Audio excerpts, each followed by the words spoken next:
الفنان سمير صبري كان بيقدم برنامج تلفزيوني يعتبر أول برنامج توك شو في مصر. البرنامج ده كان اسمه النادي الدولي، وقعد 7 سنوات من 72 حتى 1979.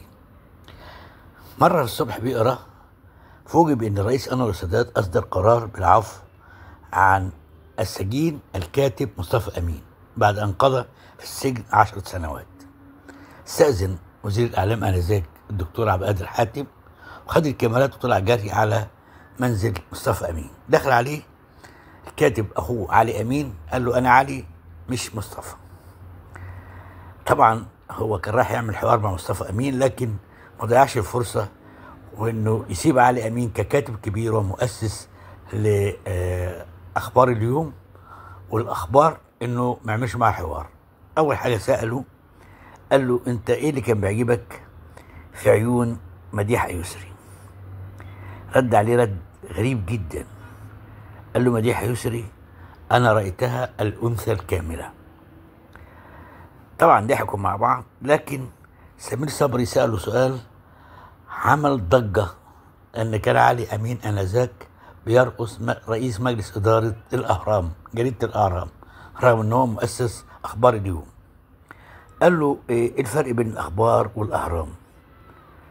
طبعا هو مش عايز يجاوب، لكن سمير صبري ألح، قال له لا أنا عايز أعرف الإجابة.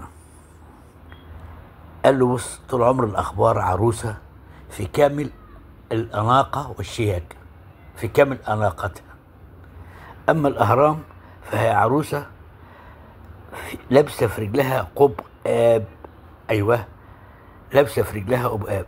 التصريح ده عمل موجة غضب شديدة جدا في جريدة الأهرام، لدرجة إن الوزير عبد القادر حاتم وزير الإعلام آنذاك قال لسمير صبري لازم تعيد تاني، تعمل حوار تاني مع علي أمين عشان يعتذر عن هذا التصريح. أنت عارف التصريح ده سبب لعلي أمين في إيه؟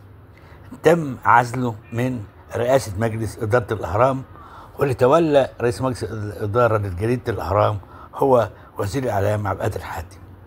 القصة دي موجودة في كتاب سمير صبري حكاية العمر كله. الكتاب ده فيه قصص كثيرة جدا عن الأدباء والفنانين، وخاصة إن سمير صبري حقيقي كان من أشهر اللي عملوا حوارات تلفزيونية وصحفية.